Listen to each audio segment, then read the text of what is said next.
প্রিয় দর্শক আসসালামু আলাইকুম। আপনারা দেখতে পাচ্ছেন এখানে একটি পোলট্রি ফার্ম। এই পোলট্রি ফার্মটার ওনার হচ্ছে শফিকুল ইসলাম। তিনি হচ্ছে এটার ওনার। এখানে প্রায় 1100 পোলট্রি মুরগি তোলা হয়েছে।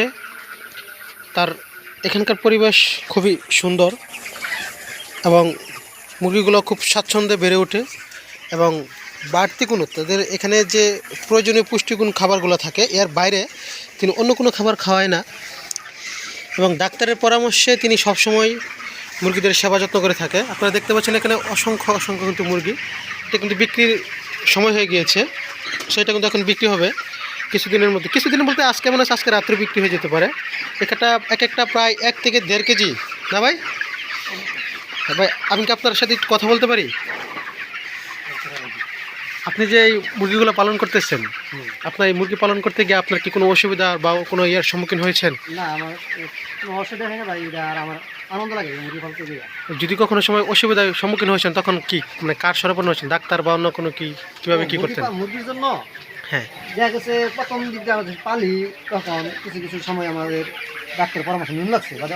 ইদানিং আমার 1 বছর বয়স তো মুরগি পালার আমার কোনো ইনিও লাগে না, সাজেশন নিজে মুরগি আমার দেখলেই আমি বুঝি যে মুরগি কী সমস্যা আছে, কী কোনটা চা তাইলে আমি টাকা বুঝি। আপনার তাহলে মোটামুটি বলা যায় একটা ধারণা হয়ে গিয়েছে মুরগি সম্পর্কে। ডাক্তার মনে করো আইলো হ্যাঁ মনে হয় 5 মিনিট বা 10 মিনিট দেখে হ্যাঁ এরপরে তো আর ডাক্তার সারাদিন থাকবে না, প্রত্যেকদিন ডাক্তার আবার কোনো নাই, সেটা নিজের ইচ্ছায়। আপনার কাছে আরেকটি প্রশ্ন করতে চাই, যারা বেকার আছে তাদের জন্য মূলত তাদের এই প্রশ্নটা যে আপনি পোলট্রি ফার্ম করে আপনার মূলত মাসে কীরকম টাকা ইনকাম থাকে? এটা তো 1 মাসের একটা প্রজেক্ট বলা যায়। এটা দেখা গেছে যারা পালে, যেমন আমার নিম্নসে 50,000 টাকা থাকে, মুরগিতে ক্ষতি গেছে ইদানিং দেখা গেছে অনেক প্রচণ্ড ঠান্ডা গেছে, তো ঠান্ডা গেছে মুরগি আসছে আর কি লাভটা কম আসছে।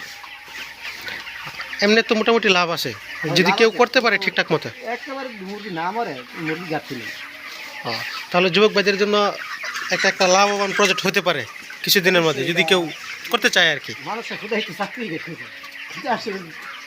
চাকরি না খুঁজে আমরা চাকরি কর্মসংস্থান তৈরি করে নেই, এটাই আপনার মতবাদ।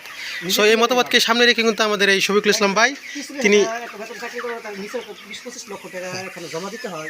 তারপর দেখা যায় চাকরি প্রবর্তিত তার নিম্নত তার বিল ভাগ করতে হয়, এই ইত্যাদি তার বিভিন্ন ক্ষেত্রে তার আমাদের শিকার হতে হয়। আমাদের শফিকুল ইসলাম ভাইয়ের কিন্তু মতবাদ হচ্ছে যে চাকরি না খুঁজে চাকরি কর্মক্ষেত্র তৈরি করো, নিজে চাকরি বানায় নাও। এই মতবাদকে সামনে রেখে কিন্তু তিনি এগিয়ে যাচ্ছেন এবং মুরগি পালনের দিকে তিনি অগ্রসর হয়েছেন।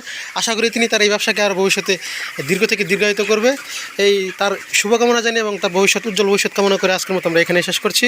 ধন্যবাদ সকলকে। আসসালামু আলাইকুম।